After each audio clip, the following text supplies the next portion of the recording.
following program is a live presentation on NCTV Channel 11.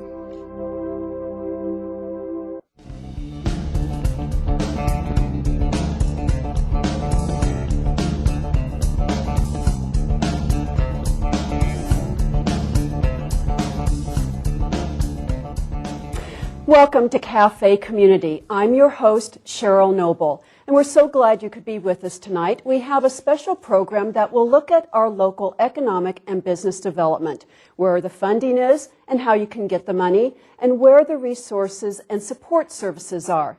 We'll also look at how all of this impacts us as a community. My three guest panelists are from regional, county, and city organizations, and they'll offer us their insights and perspectives from those three different levels. It's going to be a dynamic, lively, and informative panel discussion, so let's get started. My guests tonight are on my left, Brent Smith, the CEO of Sierra Economic Development Corporation. In the middle is Gil Matthew, the acting CEO with Nevada County Economic Resource Council. He's also the owner of Sierra Solar Systems. And on the end is Gene Albaugh. He is the city manager for Nevada City. A great panel, and thank you all for being here tonight. Thank you very much. It's a pleasure. So let's start with, what do you do? Brent, take it away. Well, I'm glad to be back, Cheryl. Thanks for the Thank you. invitation. I still have the fondest memories of when I was here just a few months ago and had the opportunity to share with your audience something about Sierra Economic Development Corporation. We're a regional nonprofit. We're a private corporation. Yes. We're not a government entity, and we do three things. We provide support to the jurisdictions, much like we do for Gene in Nevada City, for the economic development expertise that they need and typically don't have with their small staffs. Second, we are small business trainers. We provide a variety of classes on subjects that small businesses need to be successful. And third, and perhaps most importantly, we're direct business lenders. We borrow money from various sources, and we turn around and make loans directly to businesses at rates that they can afford. Okay, direct lender. Direct lender. Okay, that's good, always good to know. Gil, tell us what you do. You do a lot, which I can see. Well, I'm currently acting CEO for the Economic Resource Council. That's because I had tendered my resignation, and they've not yet replaced it with a new CEO. And we're hopeful that that'll happen within the next week or so. All right. So you have nothing to announce yet on Cafe Community, right? No, I'm not ready to announce that. Okay, all right. For that 3 years that I was the CEO at the ERC, we were involved in economic development with three main things that we were trying to do. Ultimately, it's about jobs, jobs, jobs. And how do you do that? We can't create jobs, but we can create employers. So it was a combination of retention of those companies that were here, attraction of companies that weren't here, and growing companies and creating companies out of the ground, utilizing resources from people like SEDCOR and Nevada City. Right. Okay, good.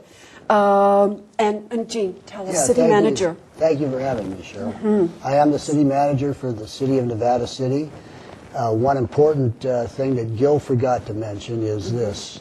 It's very important because there'll be huge fines involved with this, Cheryl. Okay, huge fines. Yes. I am a member of the Nevada City Rotary Club, the 49er Breakfast Rotary Club, and I'm a proud member of that. Gil is also a member of that club, and I expect that he'll be in trouble at our next meeting. Oh, dear. Yeah. As far as economic development goes. goes... And it's on tape, so they can go back and hear it. It is on tape. We struggling city, small city. We rely pretty much on the various activities. We've been very fortunate this past year in that we had the Amgen come to our town, which generated a lot of marketing around the world, in fact. And that was beneficial. So that quarter saw some increases in the sales tax that comes in, which means that the businesses are doing a pretty good job. They're surviving during this time. The other thing that has been long-term is this time of year, the Christmas card is played on Hallmark. And you cannot imagine the marketing that means and the phone calls we get over that. A lot of questions like, is that church really in Nevada City? Yeah. And yes, it is. And, so, and they've repeated that. 5 or 6 times this year. Yeah. and I always feel really good when I watch that. But, Right. Yeah, so we do rely. We rely a lot of help, on Gil's help. We work with SED. One of our council members, Sally Harris, is on the SED board. I'm an alternate to that board, so we're, as best we can, be involved with economic development for a small town. Right. And keep the attraction coming in, as we can't pay for advertising like that with, Hallmark and you cannot. Even Amgen. Yeah. So all that's invaluable. Well, I wanted to start on, we were talking before the program that what I perceived as good news was just noticing in the union all of the fictitious business statements that have come out. I mean, it was almost a whole page of which is the first start to kind of starting up a business. You need to take out your business name. Mm-hmm. And I'll toss that for a response to you, because a lot of them was Nevada City addresses of startups. Well, so hopefully good news. It is good news. And we seem to fill vacancies rather quickly when they're there. We also have a Incubator Program that is funded there for startup businesses. So that's going on the third floor of the Stonehouse here in Nevada City, Sierra Commons. and they utilize all those services, but also services at the SED and ERC, as well as what the city has available to them. One of the things we have available, we were successful in getting an economic development grant for $300,000. Getting people to come in and take advantage of that has been a slow process. I think a lot of people are a little reluctant to borrow money when they don't know how they're going to pay it back in a time when there's not a lot of energy or enthusiasm or positive thinking going on. But that's changing. Well, and that was one of my questions. Brent, I'll ask, all of you can answer, but what's typically overlooked then in a startup? As you said, they sometimes hesitate to take out money, which you need for startup, but what are some of the things that they overlook then in just launching the business or their business plan? I considered this question before. We had been chatting, and actually I have 3 points I want to make, but I want to verify Gene's observation about business owners being reluctant to borrow. We actually participated in a survey this last year. We surveyed over 200 businesses. They were in Placer County and El Dorado County and Alpine County, but I think they're still indicative. Those are still rural markets, not dissimilar to Nevada County.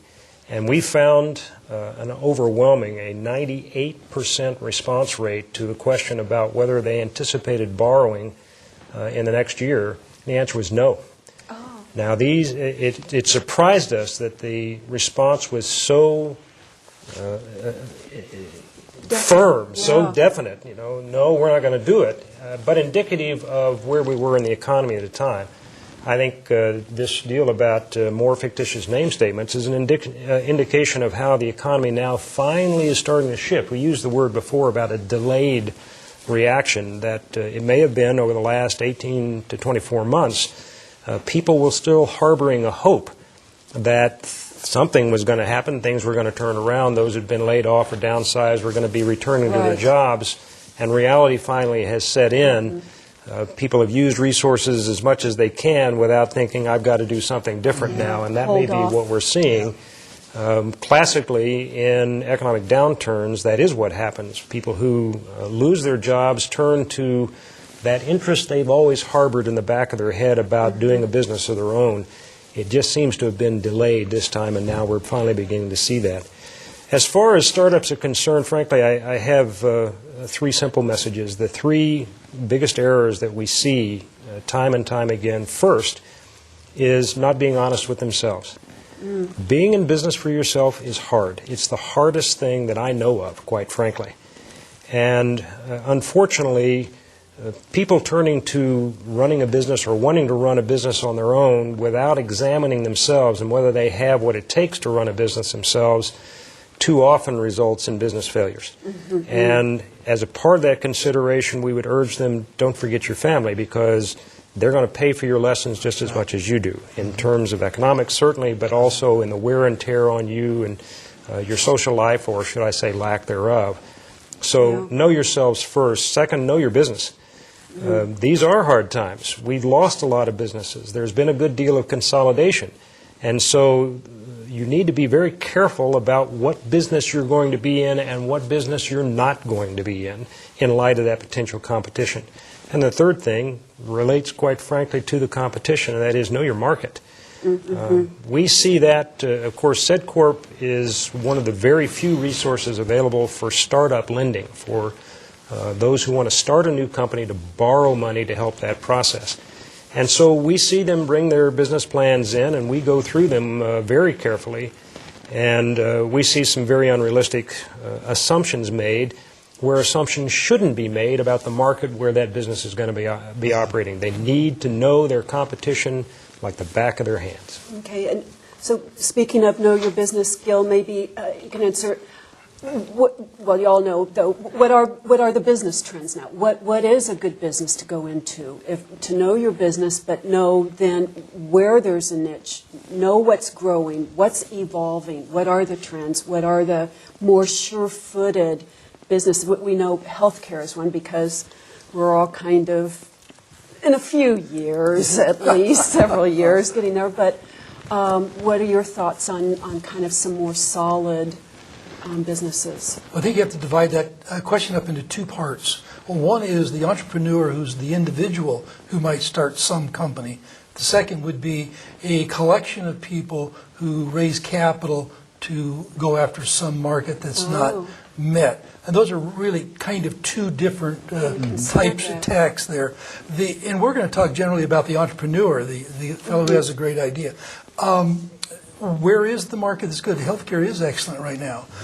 There's still room in the anything in the creative line. That's one of the things the United States has capitalized on for years, and I think that we can continue to do, and that is what requires true creativity.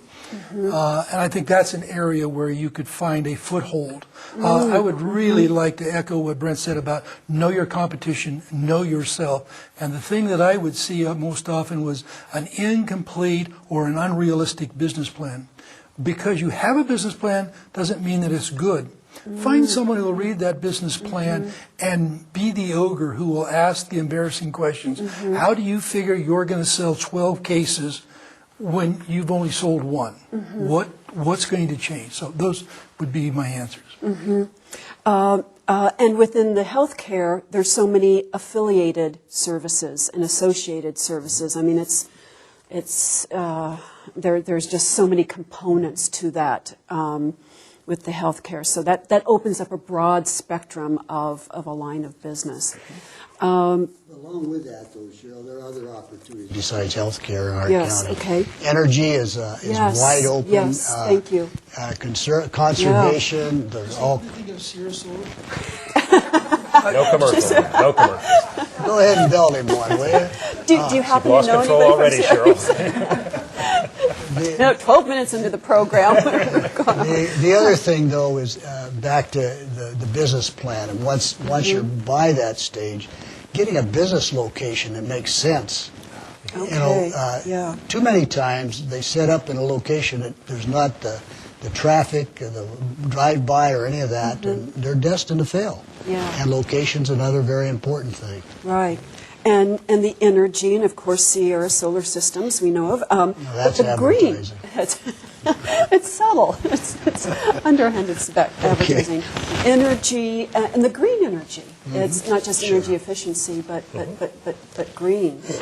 Well, right, and water, like water conservation. The law says by such and such time we're going to have to conserve water, and so there's all kinds of devices out there in that area to make that happen.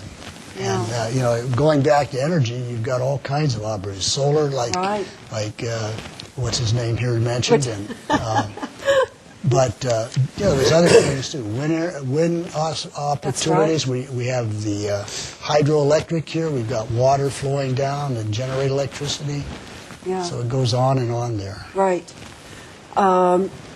Can you speak to that a little bit more then, Gil, since... Yes, I really think that energy is going to be a topic that's going to continue to increase in importance to all of us. Yeah. And that's not just solar, but I'm talking about microhydro and wind energy, and then the conservation portion of that. One of the things we look at, not to advertise it, but when we go to look at a solar system is how can we help your house use less energy so you need less panels? And that's an important issue. Yeah. We want to do an energy survey of your home or your business. So there's a lot of opportunity for people who are, again, creative, who can come up with those devices, as Gene said, that can begin to minimize the use of water, electricity, fuel, put our creative brains to work, and there's places to get footholds. Okay, all good, enlightened. You can see I'm taking as many notes as possible. Let's go back to the funding, which is important, but yet people aren't taking advantage of it for whatever reason. They're concerned about the payback, or they're feeling like the economy is going to turn around, or I got my market under control and it's just going to take off. What's the process for an application? How long? A time frame? Perhaps somebody really needs the seed money, and that's what they need just to launch this, because they need maybe equipment or new computer system to work their software and their programs. What's the application process and the time frame, and how long does it take? Cheryl, you're asking the broader question, actually, by inference anyway, about sources of funding for any small business, including for startup a small business. And I do a class, and I've lost count now. I think it's something like 26 different sources that I've identified by there. And certainly we would encourage any startup especially to consider those sources of funding that are going to be least costly to them, starting with reaching into their own savings. But when it comes time, we would want them to look at commercial opportunities, because ultimately establishing a relationship with a bank on a business basis, not the personal checking account and savings, that kind of thing, is going to serve them well. The problem we're seeing in the market right now, of course, is that because of increased regulation and a number of other factors, the commercial market for capital has gotten pretty tight. What used to be a good credit score floor at 700 FICO score is now 750. What used to be a floor for commercial loans at 50,000 is now 100,000 or 150,000. So an entrepreneur wanting to start up a business looking for only $50,000 to $75,000 may not be able to get that at the bank, especially if their credit is a little challenged. So that in part is why SEDCOR exists as a regional economic development entity and providing the direct lending we do. For us, the process is easy. We have our application form online, and all they need to do is download it and then begin to fill it in and attach the associated documents. We encourage them to call early to our office, talk to our loan department. Either of the folks who work in there are very nice people. They don't bite, and we're there to help. It's great. And then just follow through with the process. Again, a key here is that we consider ourselves personal lenders. And where banks, for a lot of good reasons, pretty much have to be formula-driven because they have regulators and they have shareholders and the rest, we really want to get to know our borrowers. And so challenged credit scores aren't necessarily a challenge for us. Flexible terms aren't necessarily a challenge for us. And I thank you for the opportunity to be able to give that commercial, but the point in fact is we exist for that purpose. We're certified by the Small Business Administration, certified by the U.S. Department of Agriculture to help small businesses in exactly that way. Yeah. Well, a couple things I recently learned of, and Gene, I spoke to you about this, to discover and learn that there is a community development grant program right in Nevada City. Who knew? I did, but that ain't. Yeah, most. You don't. Yeah, we have advertising. You're supposed to know that. That's right. Yeah, we do that through the Chamber of Commerce, so they have that information. But we've run ads in the paper. We're online or on our website, the city's website. But getting people to come in and fill out the paperwork. Right. Which is an onerous burden, really. It but is, it's necessary if you expect to receive funding. So that's why. But yeah, we do have it. It's low interest.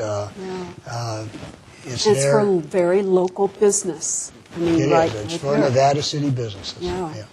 I know, like so many other people, I've thought about starting up business. I mean, it always sounds appealing. It is hard work. Producing a show is hard work. So, but then you kind of get, there's so many components to it. There's the details, the vision, as you said, and knowing the market. A very solid plan is hard to put together. And Gil, maybe this is for Economic Resource Council with regards to the support, their sounding boards. I know all of you offer that, but is that a good contact for somebody like me to say, okay, bounce my ideas around? Like you say, you need an ogre. Yes, one of the things that we did the last 3 years at the ERC was we were very open about inviting people in to bring your idea in, come and sit down with me, spend an hour, and talk about what it is you want to do, and then get some direction about that. And then what we did as a service to those people is there are many templates out there for business plans, and they all work pretty well until you get down to the financials. And most people are not financially oriented, and so the ERC would contribute to building those financials for people. So I built many financials, 3-year performance statements for them, and then would ask the embarrassing questions. How do you think you're going to sell 10 cases when you've only sold one? And that's something the ERC will continue to do under whatever new leadership that is. One of the things I will personally do is continue to be a resource for them on a volunteer basis to put together financial packages, those 3-year pro forma statements that Brent is going to require you have in your business plan.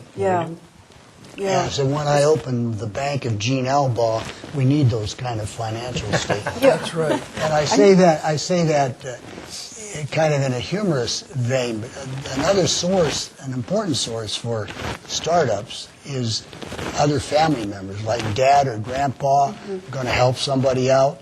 And, the pressure there, I got to pay them back, but, if you get in a burden, they can become good mentors to that person that's in the startup phase. The guardian angel, so to speak. So to speak. And what percentage of funding of the applicants do get funded, Brent? I mean, like half or 75% or higher, or? That's a great question. I know. But but I don't want to be misleading. It depends on where you start. I mean, I could say probably out of 100 inquiries we get, we only make 2 or 3 loans. But you narrow down from the inquiries to the number who actually submit an application, and then the number of those who actually submit a complete application, and those are not the same, I assure you. You mean the complete, the I's were dotted, the T's, and the financials? You provide all the information that's needed to be able to provide a clear picture of where that individual is, what their credit record has been, what their plan is for being able to repay. Just because we're a regional nonprofit organization doesn't mean that we don't take the same attitude that banks do. I mean, we've got risk. We borrow the money that we then turn around and loan out to others. So getting a complete application is going to be required from us just as it would from any other lender. Of the number of complete applications submitted to us, we probably fund about half of them, which is encouraging. And it means, of course, that there's a self-selection process leading to that point. An awful lot of folks, in many cases, with our encouragement, doing that self-analysis. Do I have what it takes to run a business? Do I understand my business? Do I understand my market? Conclude no to one or more of those answers, and they self-select to go do something else. May I just add into that? One of the things I discovered when helping people put the business plan and the financials together was they often did not realize what quantity of money they really needed. And under what circumstances they needed that money. And so when you get down to the financial statements and you're running 3 years into the future, you begin to get a better understanding of the finance requirement that you're going to have that someone like SEDCOR is going to have to fund. Right. Indeed. That's very. And we will ask for not just financial statements in a form canned kind of approach, but We want to see a cash flow analysis and a break-even analysis. We want to understand with that entrepreneur, with that applicant, when they expect to be profitable, when they're going to repay their debts and when they're going to go from there, and do they have enough cash on hand, working capital, to be able to get to that point? Yes. Or are they going to be one of those way too many businesses that are profitable and go out of business? Yeah, And there is such a thing. Right, right. Well, we're coming down to our last couple of minutes, unfortunately, but I did want to touch on, there's so many people in our community retired. They're not really looking to start up.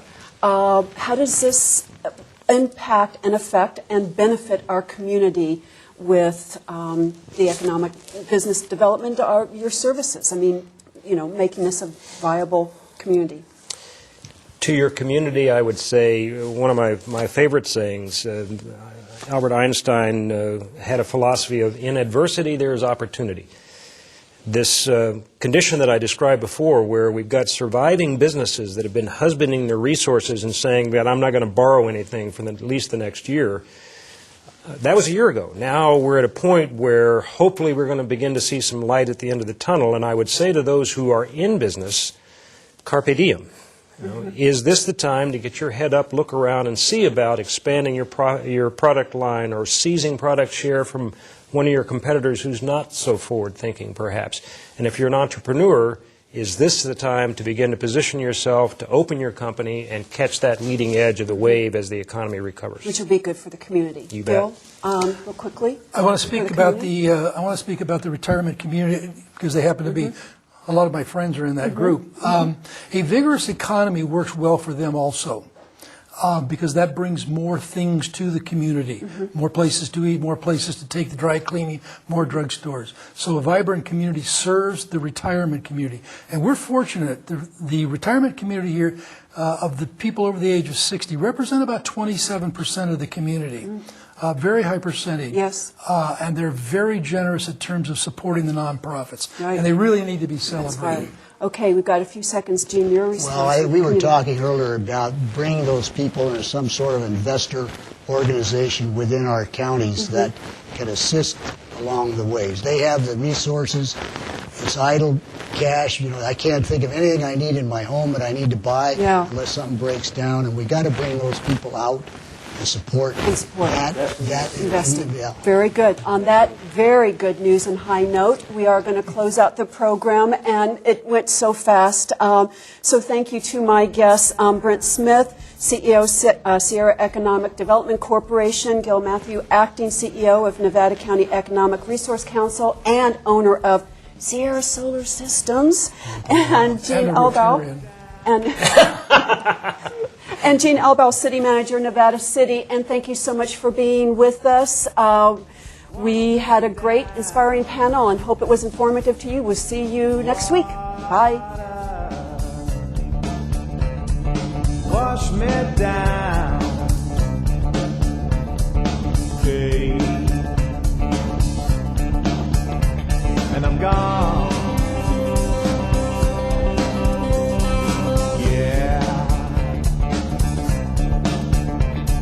Gone. Yes, I'm gone.